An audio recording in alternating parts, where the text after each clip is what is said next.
तो हार्ट की बीमारी बनने में बड़े साल लगती है। डिपेंड्स ऑन कितना खराब तरीके से आप जी रहे हो। अगर थोड़ा बहुत खराब करोगे तो 60 साल में बीमारी होगी, और अगर और थोड़ा गलत लाइफ जियोगे तो 50 साल में, 40 साल में, 30 साल में, और अब तो 20 साल के हार्ट के पेशेंट भी हम लोग देख रहे हैं। 5 चीज या 3 चीजें हम क्या गलत कर रहे हैं, क्यों हमें हार्ट अटैक्स हो रहे हैं? यूजुअली हार्ट की बीमारी में डिपॉजिट होती है fat on the tubes we supply blood to the heart muscles. Heart muscles को, हार्ट पूरे बॉडी को ब्लड देता है, अपने लिए 3 ट्यूब लेता है। These are called coronary arteries. ये कोई 3-4 मिलीमीटर की ट्यूब होती है और ये हार्ट को मसल्स को ब्लड देता है। अब इनके अंदर चर्बी की लेयर जम जाती है तो उसको ब्लॉकेज बोलते हैं। ये ब्लॉकेज यूजुअली ब्लॉकेज शुरू होती है, समझ लीजिए एडल्टहुड की शुरुआत से। जब बच्चे बड़े होते हैं तो जितना भी फैट खा ले ग्रोथ में लग लेता है। जब हाइट बढ़ना बंद हो जाता है, मान लो 18 साल में, उसके बाद फैट की जरूरत खास नहीं होती है, तो वो अंदर जमना चालू होता है। और अगर 28 साल में, 18 साल, 20 साल में कोई को हार्ट की बीमारी हो रही है, वो बढ़ता जा रहा है, तो वो बढ़ते बढ़ते जब वो ब्लॉकेज को 70-80% जाएगी, तब जाके उसको हार्ट की बीमारी कहलाएगा। इसमें 2-3 फैक्टर है। एक, फैट आप कितना खाते हो। दूसरा, हमारी बॉडी में जेनेटिक भी प्रॉब्लम है। हमारे इंडियंस में बहुत जेनेटिक प्रॉब्लम है दैट कोलेस्ट्रॉल एंड ट्राइग्लिसराइड्स, ये दोनों फैट के नाम है, ये बन रही है बॉडी के अंदर इंटरनली। एक तो एक्सटर्नल आता है, वो मीट और फैट और उससे आती है खाने से, और एक आता है हमारे बॉडी में जनरेट होने वाला, वो भी बहुत है। और उसके साथ अगर कोई को हाई ब्लड प्रेशर रहे, हाई शुगर रहे, स्मोकर रहे, या वो एक्सरसाइज नहीं करे, ओबिस है, स्ट्रेस ज़्यादा है, फ्रूट्स वेजिटेबल नहीं खाता हो, ये सारे रीजंस है जिसकी वजह से ये ब्लॉकेज बढ़ती जाती है।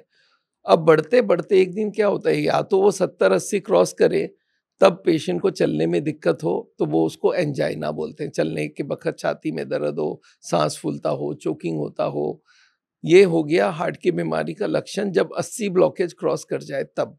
अच्छा। पर उससे पहले एक चीज और हो सकती है, वो है heart attack. Now what is heart attack? वो हो गया 100% ब्लॉकेज। 80 पहुंचे नहीं, एक साथ ही 100 पहुंच गया। कैसे? ना ब्लॉकेज बढ़ रहा है, 50-60 के बाद ब्लॉकेज के ऊपर जो मेम्ब्रेन होता है, एक पर्दा होता है, वो स्ट्रेच करके इस स्टेज में आ जाता है, वो फट जाता है। And as soon as the membrane burst, chemicals are released. वो केमिकल्स ब्लड के अंदर मिक्स होते ही ब्लड क्लॉट कर जाती है। तो मान लो 50 ब्लॉकेज है और 50 में क्लॉट आ गई तो 100 ब्लॉक हो गया।